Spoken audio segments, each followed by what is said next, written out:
Assalamualaikum viewers.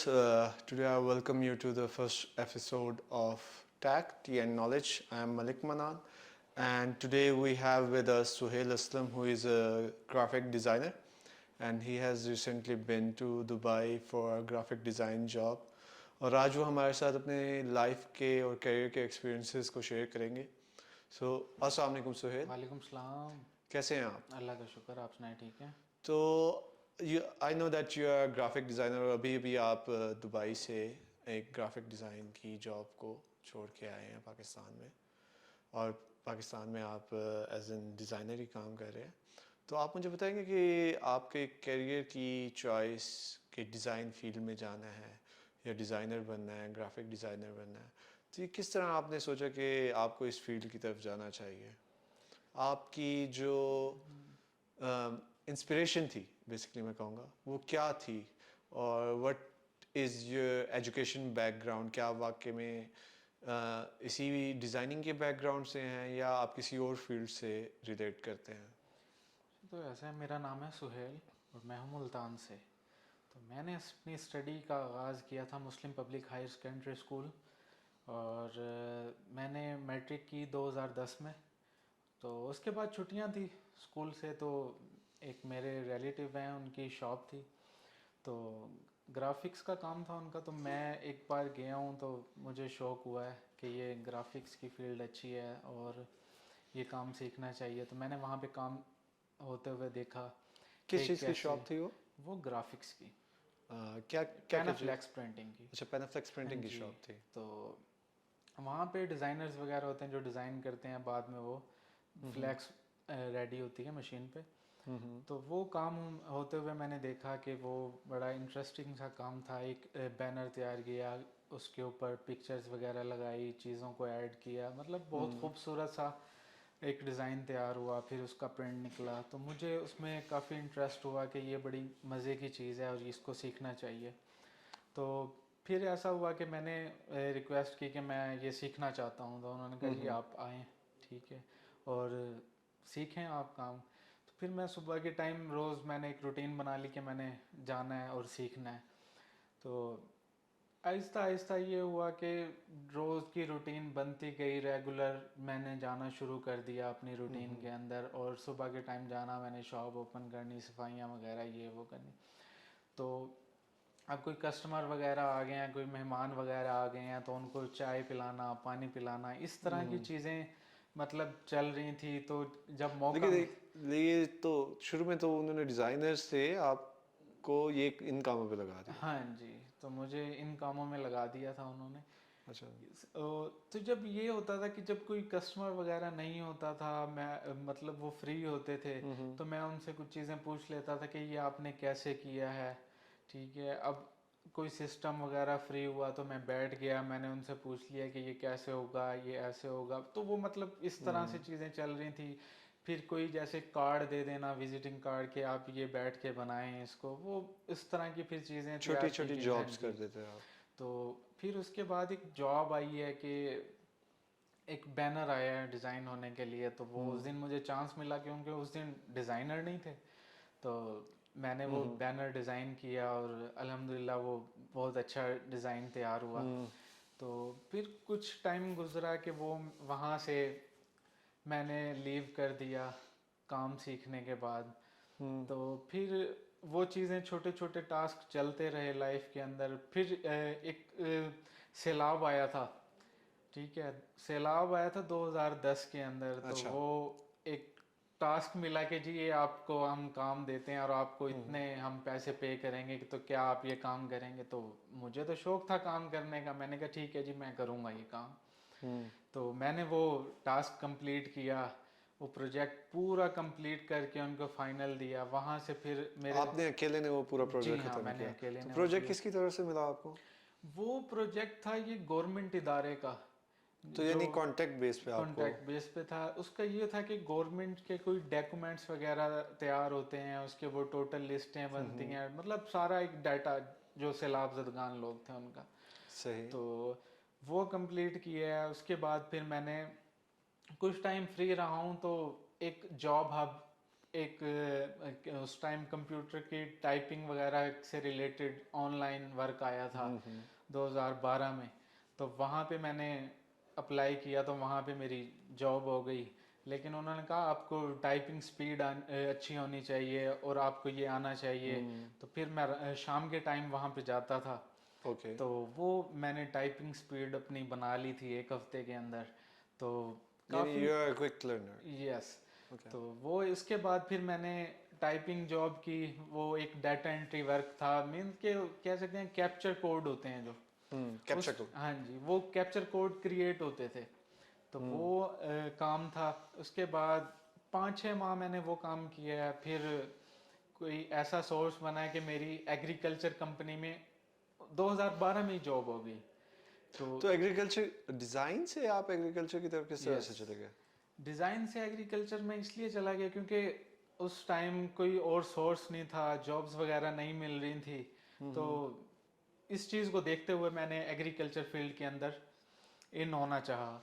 तो okay. Agriculture field में चला गया, तो वहाँ पे एज अ फील्ड ऑफिसर मैंने नहीं तो वर्क किया। Did you get something from someone, किसी ने कुछ सिखाया या किसी ने कोई लीड दिया आपको? क्योंकि design and agriculture are both totally different field ना, उनका जी आपस जी। में कोई लिंक नहीं है। तो एक डिज़ाइन की फील्ड से टोटली डिफरेंट फील्ड में जाना, how was it possible for you? ये पॉसिबल तो नहीं था, लेकिन उन दिनों ये करना था और मेरा शौक भी था कुछ इस तरफ, और कुछ इस तरह के हालात थे कि करना ज़रूरी भी था। तो मैंने फिर कहा ठीक है जी, मैं ये जॉब करूँगा। तो स्टार्ट में तो बहुत सी परेशानियां हुई क्योंकि फील्ड जॉब बहुत टफ होती है। गर्मी के अंदर आपने फील्ड में जाना है और वहाँ पे रॉगिंग वगैरह करवानी है, मिक्स वैरायटियाँ देखनी है, मतलब बहुत ही मुश्किल काम जिसे कहते हैं वो था। फिर उसके बाद उसी काम के अंदर आसानियाँ भी आती गईं, और उसके बाद 2-3 डिपार्ट भी उधर ही चेंज कर दिए गए। मतलब एक रैंडमली वर्क करना शुरू कर दिया मैंने वहाँ पे भी। एज अ कंप्यूटर ऑपरेटर भी मैंने वहाँ पे काम किया और लैब में भी काम किया। मतलब जहाँ पे मुझे जो काम कहा गया वो मैंने तो एज करना एन है। डिज़ाइनर ये आपके लिए डिफ़िकल्ट नहीं था? मतलब मल्टीपल फील्ड्स में ऑब्वियसली, मतलब first designer then you yes. Went to agriculture field, और फिर वहाँ पे भी आप डिफरेंट डिपार्टमेंट्स के अंदर मतलब वो आपको शिफ्ट कर रहे थे। तो wouldn't it was a hard task for you to do other jobs? जी बिल्कुल ऐसे ही है। तो इसमें ये था कि मुझे शौक था या चीज़ों के अंदर ना, कि मैं ये भी कर लूँ, मैं वो भी कर लूँ, और मुझे ओके। इन चीज़ों का पता हो। मुझसे कोई अगर सवाल करे तो मैं उन्हें ये कहूँ कि ज़्यादा से इसमें ज़्यादा क्या है। सीखना चाहते हाँ थे आप? जी। तो उस सिलसिले में मैंने कहा इसमें आगे बढ़ते रहना चाहिए। तो उन चीज़ों को देखते हुए मैंने हर चीज़ के अंदर इन्वॉल्व होना चाहा। सही। हाँ जी। अच्छा, तो फिर वहाँ पे उसके बाद आपने क्या किया एग्रीकल्चर तो की फील्ड वहाँ में? पे मैंने 2016 तक जॉब की है और मुख्तलिफ डिपार्ट में की है। अच्छा तो काम वहाँ किया पे वहाँ पे। एग्रीकल्चर के अंदर आपका मेन रोल क्या था? एज एन एम्प्लॉय आप वहाँ पे क्या करते थे? वहाँ पर एक तो सीड टेस्टिंग थी लैब के अंदर, और उससे पहले फील्ड वर्क था, परक्योरमेंट वगैरह थी। तो इस तरह के काम थे। लेकिन लास्ट टाइम जब मैंने जॉब लीव की तो तब मैं लेबॉर्ट्री में था ठीक है। As a lab attendant. तो तो वो लैब टेस्टिंग की सारी चीज़ें आपने किस तरह से, आपने कोई कोर्स किया है उसको सीखने के लिए? क्योंकि ऑब्वियसली वो एक साइंटिफिक नॉलेज है, और एक डिज़ाइनर एज एन डिज़ाइनर मतलब किसी भी डिज़ाइनर के पास कोई ज़्यादा साइंटिफिक नॉलेज नहीं होती। Agriculture is a different field, और seed testing obviously is requires more knowledge and technology. बिल्कुल। तो उसके लिए did you get some courses या उन्होंने आपको ट्रेन किया वहाँ पे? इसमें ऐसा है कि मैंने कोई कोर्स वगैरह नहीं किया और ना कोई इस तरह की कोई डिग्री वगैरह थी मेरे पास।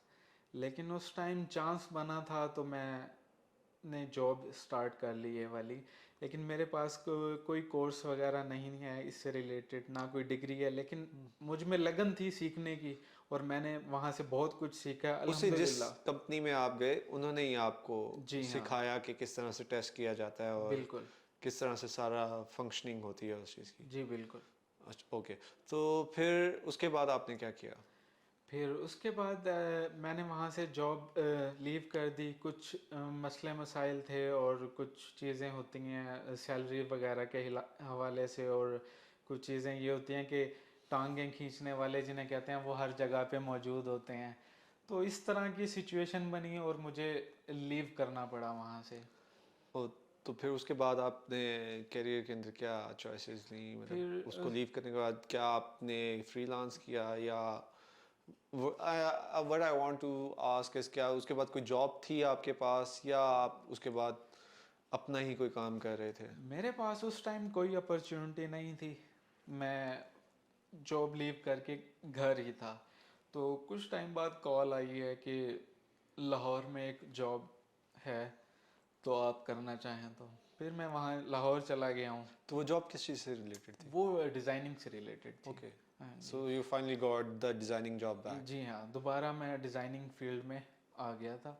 तो वहाँ पे मैंने कुछ टाइम जॉब की, लेकिन वहाँ पे बहुत मुश्किल था सरवाइव करना, क्योंकि कुछ चीज़ें वहाँ पे ऐसी थी। तो वहीं से मैंने फिर एक और दूसरी कंपनी ज्वाइन कर ली थी। तो वहाँ पे जो वर्क था वो दुबई का वर्क था, लेकिन वो पाकिस्तान के अंदर डिज़ाइन हो रहे थे। ओके। तो वहाँ पे दुबई के डिज़ाइन ही करने थे हमने।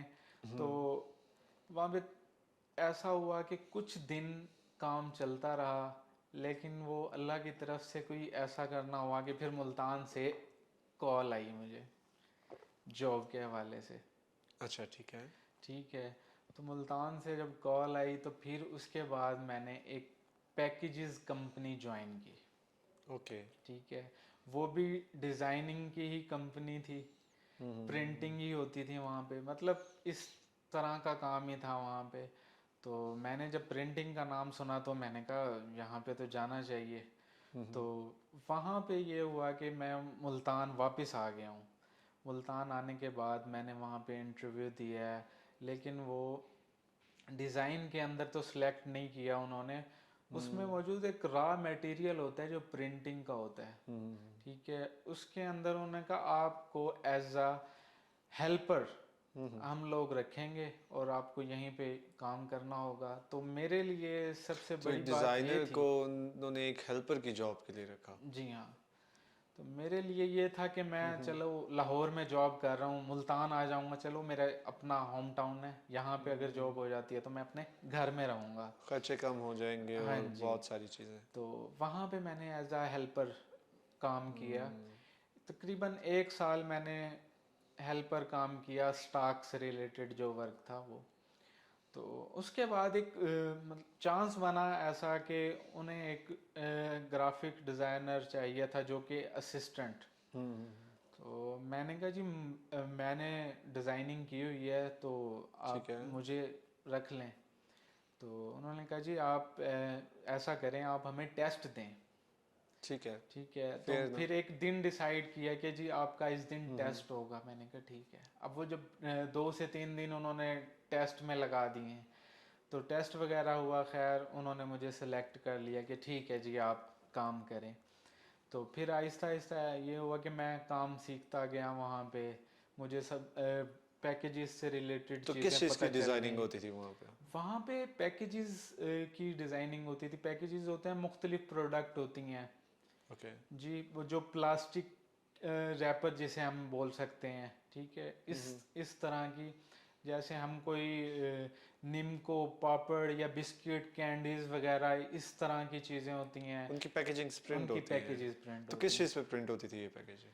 ये रॉ मटेरियल होता है, ये प्लास्टिक टाइप ओपीपी एलडीपी इस तरह का मटेरियल होता है। पैट पैट पे प्रिंट होता है, एम पैट इसकी लेमिनेशन होती है, एलडीपी मुख्तलिफ होता है, वो मिल्की टाइप होती हैं चीज़ें, मतलब मुख्तलिफ लेयर्स के डिफरेंट ज़रिए उसकी पैकेजेस कलर डिज़ाइन की प्रिंटिंग जाती करते हैं। हैं। हाँ जी। तो आप बेसिकली डिज़ाइन डिपार्टमेंट आपने ज्वाइन कर लिया एज एन डिज़ाइनर, जी हाँ। और वहाँ पे आप डिज़ाइंस बनाते थे इन्हीं मुख्तलिफ। तो जी बिल्कुल। कंपनीज डिज़ाइंस यहीं से बनवाती थी या कंपनीज अपने डिज़ाइंस खुद भी सेंड करते थे? ज़्यादातर तो ऐसे होता है कि कंपनी अपने डिज़ाइन बड़ी जो डिज़ाइन एजेंसियां हैं वहाँ से ही करवाती हैं। ठीक है। लेकिन कुछ कंपनियां ऐसी हैं जो कि डिज़ाइन कहती हैं कि आप ही डिज़ाइन बनाएं और आप ही हमें प्रिंटिंग करके दें। ओके, जी हाँ। ठीक है। तो किस किस टाइप के डिज़ाइंस और उस डिज़ाइन के अंदर किस किस टाइप की जॉब्स थी जो आप वहाँ पे फुलफिल कर रहे थे? ज़्यादातर जो अब चल रही हैं वो तो इस तरह की हैं, जैसे कैंडीज़, बिस्किट्स और निम्को, पापड़, इस तरह की जॉब्स बहुत ज़्यादा चल रही हैं। ठीक है। और जो बड़ी प्रोडक्ट हैं उनकी तो बहुत कम ही हैं, लेकिन जैसे केचप्स वगैरह के साशे वगैरह हो गए हैं, सरफ वगैरह के हो गए हैं, इस तरह की चीज़ें जो है ना ज़्यादा तैयार होती हैं। ओके, सो वहाँ पे आपने कितने अरसा जॉब की? वहाँ पे मैंने 4 साल जॉब की है। 4 साल। फ्रॉम किस ईयर से आपने जॉब की वहाँ से? मैंने 2016 में 2016 से 16 तक या 16 में? 16 के लास्ट से स्टार्ट किया, 2020 के एंड तक। ओके, 2020 तक आप हाँ पैकेजेस जी। कंपनी में, और आई होप कि वहाँ पे आपने बहुत ज़्यादा एक्सपीरियंस गेन किया हाँ, होगा। बहुत ज़्यादा एक्सपीरियंस वहाँ पे मिला, लेकिन एक तो मतलब वहाँ से बहुत कुछ सीखा है, लेकिन उसके बाद ऐसा हुआ कि डिज़ाइन डिपार्टमेंट तो मैं था, वहाँ पे काम भी कर रहा था, लेकिन कुछ चीज़ें ऐसी होती हैं कि वो कुछ वक्त के बाद आपको कहीं भी किसी भी कंपनी में जाएं, ऑफिस स्टाफ आपके साथ लगना शुरू हो जाता है, और कुछ सीनियर्स होते हैं वो आपको कहते हैं कि भाई लेग आप, पुलिंग स्टार्ट हो हाँ जाती है। जी, वो कहते हैं भाई आप नीचे ही हैं अभी, ठीक है।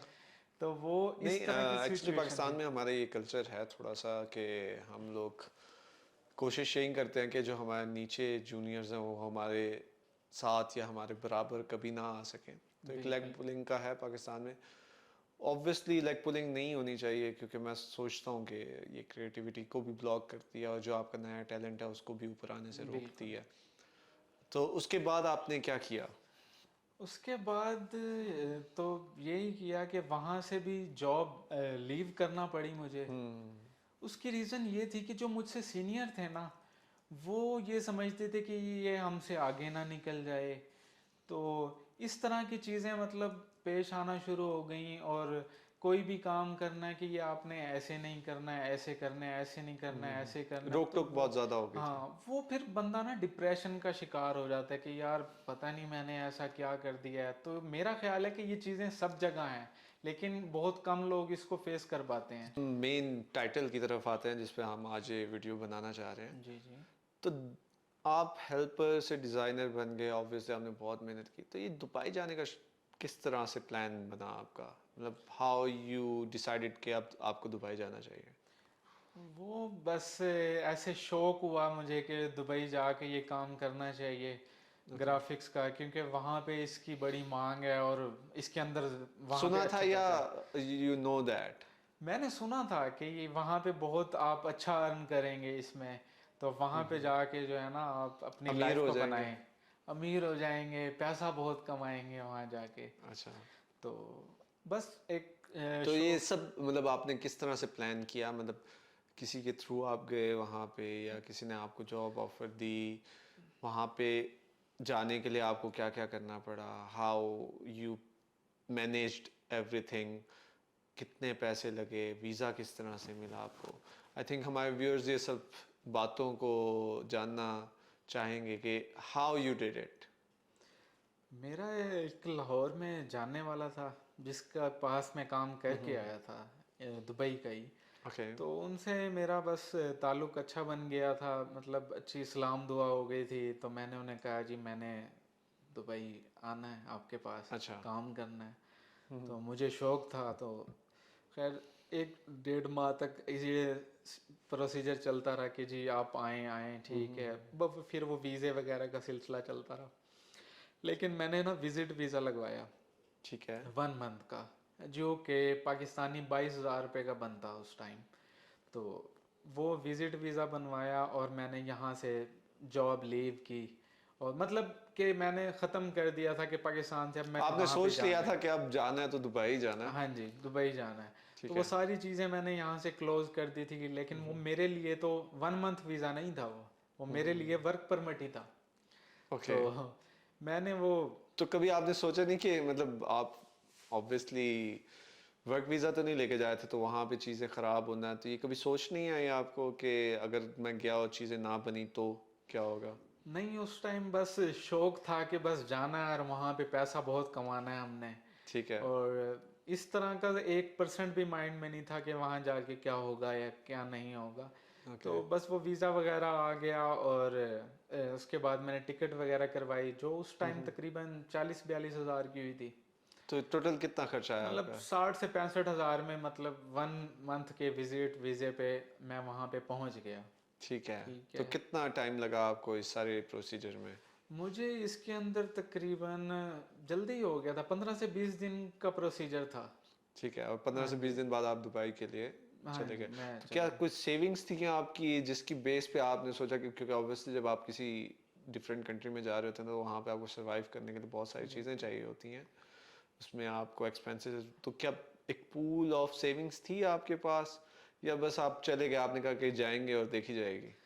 नहीं, मेरी अपनी सेविंग्स थी, और जो कि मैंने मतलब अपना कैरियर पाकिस्तान में जो बनाया हुआ था, हम्म। तो अपनी सेविंग्स थी। और कुछ एक दूसरा भी बिजनेस चल रहा था छोटा मोटा, तो हम्म।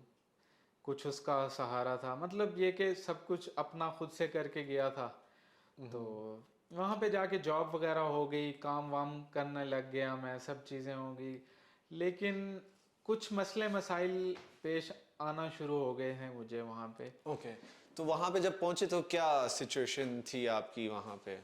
तो वहाँ पे मतलब जब आपने लैंड किया, obviously did someone came to pick you up from the airport, या आप वहाँ पे एयरपोर्ट पे जाके ये सोच रहे थे कि अब आगे किस तरह से क्या करना है? मतलब जब बंदा एयरपोर्ट पे पहुँचता है और गेट से बाहर निकलता है ना, तो उसकी बड़ी एक अजीब फीलिंग होती है, क्यों कि वो ये सोच रहा था कि यार अब मैं बहुत अकेला हूँ और मैं परदेश में हूँ, और उसको ये फील होना शुरू हो जाता है तो कि यार मैं परदेश में पाकिस्तान हूँ। से उधर जब आपने लैंड किया तो वो क्या कोई डिफरेंट फीलिंग है कि अब मैं पाकिस्तान में नहीं हूँ और मैं किसी और कंट्री में आ वो गया हूँ? जब आप मतलब जा रहे होते हैं यहाँ से, तो मतलब बहुत खुशी होती है कि यार मैं एक दूसरे मुल्क में जा रहा हूँ। लेकिन जब वो जैसे जैसे जहाज़ लैंड कर रहा होता है, तो वो घबराहट बढ़ती जाती हाँ है। जी, तो वो कहते हैं कि रोशनियों का शहर तो है, लेकिन उन रोशनियों के अंदर एक परदेसी के लिए अंधेरा ही है। अच्छा, तो मतलब हाँ कोई जी। बहुत ज़्यादा एक्साइटमेंट नहीं हुई आपको उस वक्त लैंड करने के बाद वहाँ पे? नहीं, बहुत ज़्यादा नहीं। उसका फिर ये है कि जब आप वहाँ पे चले जाते हैं, जब चीज़ों को देखते हैं और आपको वहाँ पे सरवाइव करना है, तो वो फिर काफ़ी मुश्किल होता है, क्योंकि पाकिस्तान तो आपका अपना घर है, सब चीज़ें यहाँ पे इजीली मैनेज हो जाती हैं। अकेले बंदे के लिए बहुत मुश्किल है। तो व्हाट अबाउट द रेजिडेंस और कन्वेंस, मतलब ये वहाँ पे कोई आपका रिलेटिव था जो आपके लिए ये सब कुछ अरेंज कर रहा था, या did someone offer you a job जिसके थ्रू आप वहाँ पे गए थे? इसमें ये था कि जिनसे मैंने विजिट वीज़ा वगैरह निकलवाया था, और उन्हीं के पास ही मैंने जाना था। ओके। ठीक है, और काम भी उन्हीं के पास करना था, तो रिहाइश वगैरह और खाना वगैरह उन्हीं की तरफ से था। तो फिर ये है कि वहाँ पे काम तो कर रहा था, बस वो सैलरी वगैरह भी डिसाइड हो गई थी। लेकिन एक मतलब पाकिस्तान में जब आपने अच्छी जॉब की और दूसरी जगह जाके आपको वो सब चीज़ें ना मिलें जो आपको बताई गई थी। तो how was your first day, मतलब पहले दिन आपने क्या किया जब आप लैंड किया वहाँ पे? जब मैंने पहले दिन ये किया कि मैं सुबह के टाइम उठाऊँ। उठने के बाद मैं फ्रेश हुआ और 9 बजे मैंने ऑफिस ड्यूटी ज्वाइन कर ली है। मतलब पहला दिन तो आपके लिए बहुत अजीब अजीब और मतलब नए लोग और हाँ, नई नए नए, जबान, एक नई क्योंकि जगह। वहाँ पे जाके या किसी भी जगह आप जाते हैं, तो किसी दूसरी चीज़ में ढलने के लिए आपको टाइम लगता है। मतलब आप हफ्ता 15 दिन आप उस चीज़ को जो है ना देखते हैं, वहाँ पे उन लोगों को देखते हैं, बात करते हैं, फिर आपका माइंड थोड़ा रिलैक्स हो जाता है कि यार ठीक है यहाँ पे भी। लेकिन पाकिस्तान में मैंने जहाँ भी जॉब की है वो ज़रा लग्जरी टाइप थी। तो मतलब जैसे मैंने सोचा था कि दुबई के अंदर जॉब बहुत अच्छी होगी, मैं बहुत अच्छा अर्न करूँगा। और आप जो कहते हैं ना कि यार दुबई के अंदर बहुत पैसा है और बहुत तो कितना खूबसूरत है पैसा, आज दुबई आज है। मैं भी ये जानना चाहूंगा कि कितना पैसा है दुबई तो में? सर इसमें ये होता है कि आपको टीवी वाला दुबई नहीं मिलेगा। ठीक है, ओके। अगर आप एज एक छोटी मोटी जॉब पे जाते हैं, मतलब पैसे वाले की वहाँ पे लाइफ है, ठीक ठीक है, है। वरना आप टीवी वाला दुबई ना समझें कि जी टीवी वाला दुबई है, हम वहाँ जाएं और वहाँ पे इंजॉय करेंगे। तो उधर की लाइफ काफ़ी टफ है कि मतलब एक रूम में 10-10 12-12 लोग रहते हैं, Yeah, कोई I have heard about it. तो किस तरह, this is very interesting topic. तो I have other friends as well who have been to Dubai recently ना, और वो jobs पे गए हैं इसी तरह। It's not, they are not very मतलब well paid jobs। तो अभी वो गए हैं तो मुझे ये बताया था कि they have a single room which is like 10 by 10 feet का एक कमरा होता है जिसके अंदर बंक बेड्स लगे होते हैं, ठीक है। बिल्कुल। और उन बंक बेड्स के मतलब एक रूम के अंदर ऑलमोस्ट 10 लोग होते हैं जो कि रह रहे होते हैं। तो हाउ इज दैट एक्सपीरियंस कि एक रूम में आप 10 और लोगों के साथ रह रहे हैं जिनको आप नहीं जानते किसी भी तरह से, कोई बांग्लादेश से है, कोई इंडिया से है, because we have different traces there as well, क्योंकि पूरी दुनिया से लोग वहाँ पे जाते हैं जॉब करने के लिए। तो उन लोगों के साथ रहना, डिफरेंट कल्चर के लोगों के साथ, हाउ मतलब किस तरह का है, हाउ इज द एक्सपीरियंस? वहाँ पर ऐसा होता है कि मतलब जब आप एक ही रूम में सब लोग मौजूद हैं और खाना पीना और इस तरह की चीज़ें चल रही हैं, तो किसी का कोई टाइम टेबल नहीं है वहाँ पे, किसी की कोई प्राइवेसी नहीं है, आपने घर बात करनी है, कहीं आना जाना है, कोई मतलब ना खाने का टाइम है ना सोने का टाइम है। एक बहुत मुश्किल सी लाइफ है हर एक इंसान की वहाँ पे, मैंने मतलब ये भी ज़िंदगी सुना है कि बहुत हर अजीब हो किसी जाती को है। दूसरे की जिंदगी के बारे में जो भी चल रहा होता है वो सब पता होता है। वो इजीली, जाहिर सी बात है, कॉल पे अगर बात हो रही है या मतलब कोई किसी किस्म की प्राइवेसी नहीं है वहाँ पे। ओके। तो बहुत टफ लाइफ है। अगर आपने फॉर एग्जांपल के डेली की रूटीन बताऊं तो सुबह के टाइम अक्सर ये होता है कि एक वॉशरूम होता है और जब 8-10 लोगों की हकदार बहुत ज्यादा होते हैं उसके। एक ही टाइमिंग बनी हुई है कि जी सुबह उठना है, फ्रेश होना है, तो यकीन करें कि अगर एक बंदा मौजूद है वॉशरूम में तो एक आता है वो दरवाज़ा बजाता है कि भाई बाहर आओ, दूसरा आता है, मतलब बहुत ही इंसान जो है ना कि अजीब सी सिचुएशन तो में आ क्या, जाता है। मैं आपसे पूछना चाहूंगा, तो क्या आप प्रेफर करते हैं ऐसी लाइफ को? क्योंकि पाकिस्तान में आजकल हमारा बहुत ट्रेंड है कि क्योंकि पाकिस्तान की इकॉनमी कुछ डाउन होने की वजह से मोस्टली लोग जो हमारे पास पाकिस्तान में वो ये चाह रहे हैं कि हम किसी तरह पाकिस्तान से बाहर चले जाएं, कि बाहर बहुत ज़्यादा पैसा है और पाकिस्तान में कुछ नहीं है। तो क्या आप उन लोगों को सजेस्ट करेंगे कि ऐसी लाइफ जाके गुजारनी चाहिए, या आप समझते हैं कि पाकिस्तान के अंदर आप उससे बहुत ज़्यादा बेहतर लाइफ गुजार सकते हैं? मैं ये कहूँगा कि कोशिश करेंगे पाकिस्तान में रह के कोई अच्छी जॉब कर लें या कोई अपना कोई रोज़गार यहीं पे बना लें, वो ज़्यादा बेहतर है, क्योंकि बाहर की लाइफ बहुत ज़्यादा टफ है।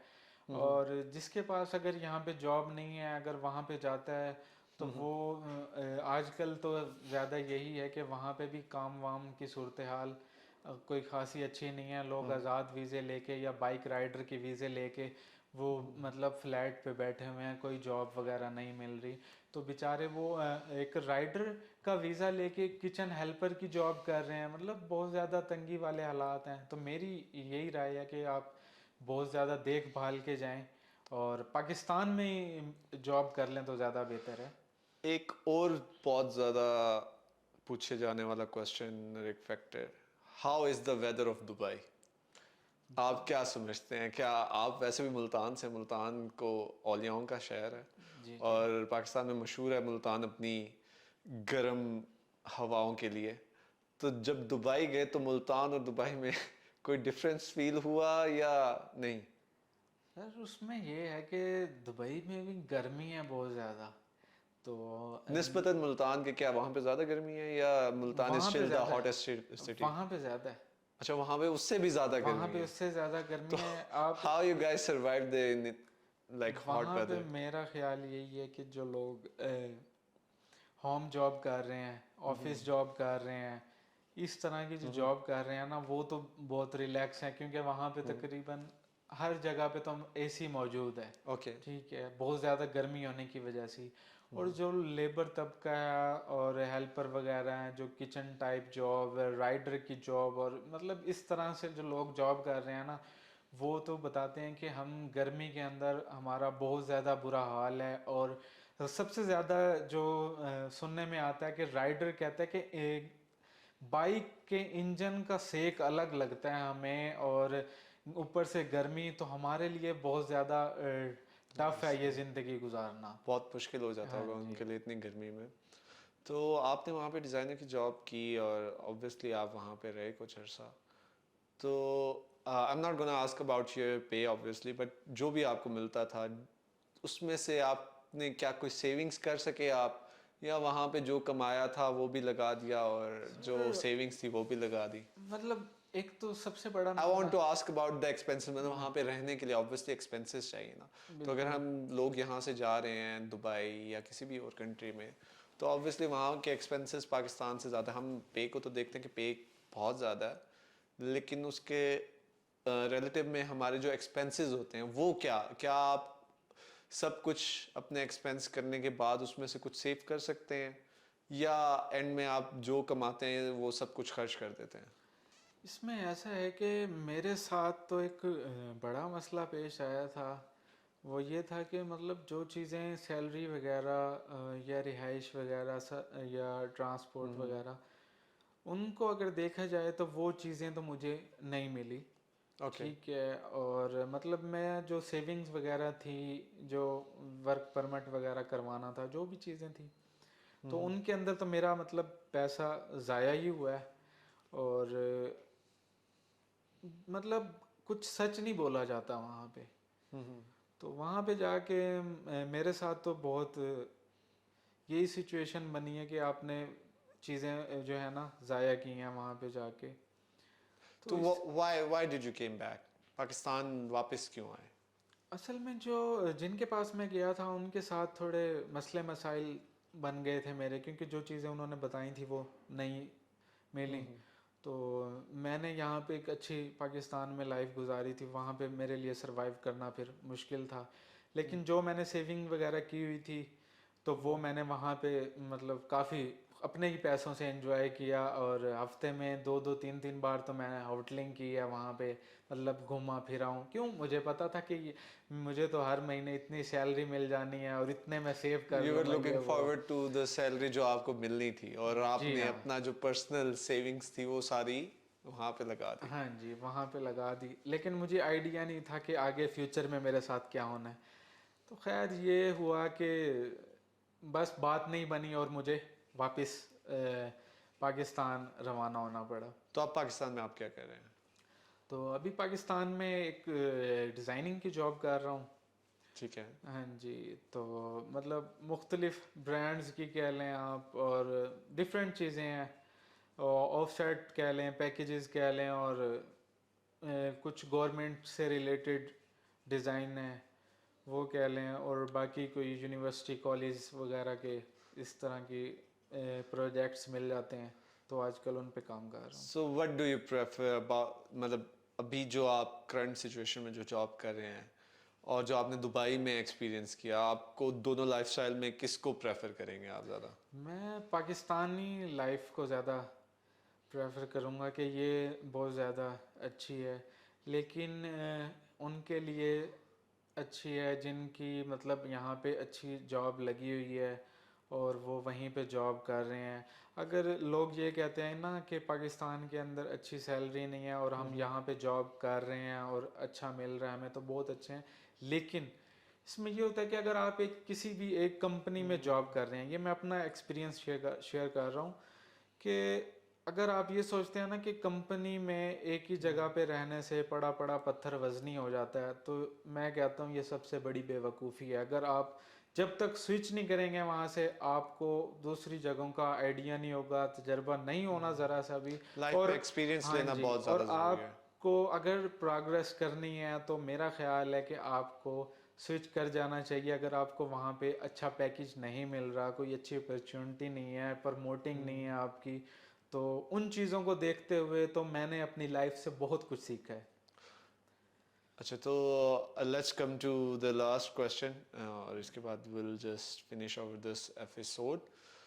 तो हमारे पाकिस्तानी लोगों के लिए और आवाम के लिए, आपके लिए, आपके पास क्या मशवरा देना चाहेंगे आप हमारे पाकिस्तानी आवाम को कि क्या उन लोगों को बाहर जाना चाहिए, क्योंकि आजकल बहुत ज़्यादा क्रेज़ है मार्केट में पाकिस्तान से बाहर जाने का due to the decreasing economy of Pakistan.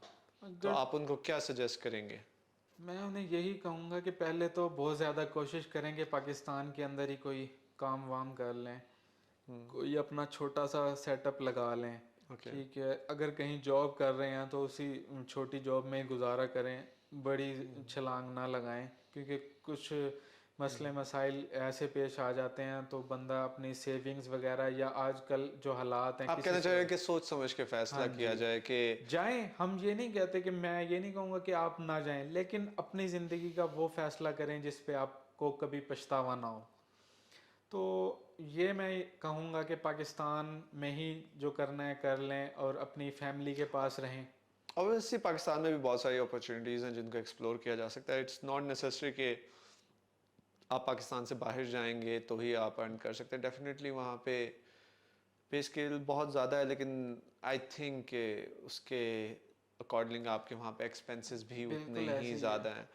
तो आज के एपिसोड को हम यही ख़त्म करते हैं, और मेरे तमाम पाकिस्तानी अवाम को मशवरा मेरा, think before you make any decision. Pakistan से बाहर जाना और वहाँ पे जाके जॉब करना is not the only solution. Obviously Pakistan needs every Pakistani and every talent here in Pakistan.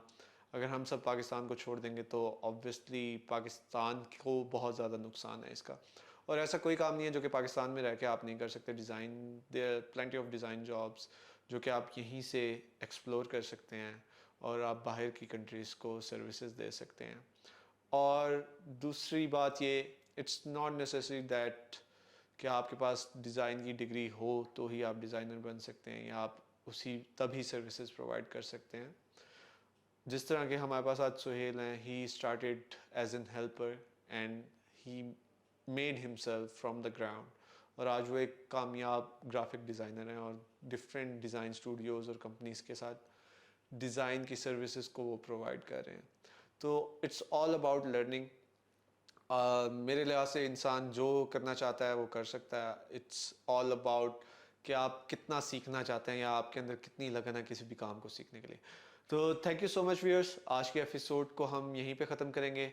और please do like, subscribe our channel and do comment कि आपको फ्यूचर में और किन टॉपिक्स पे या और कौन सी ऐसी पर्सनैलिटीज़ हैं जिनके ऊपर आप डिस्कशन पसंद करेंगे। Thank you so much. अल्लाह हाफ़िज़।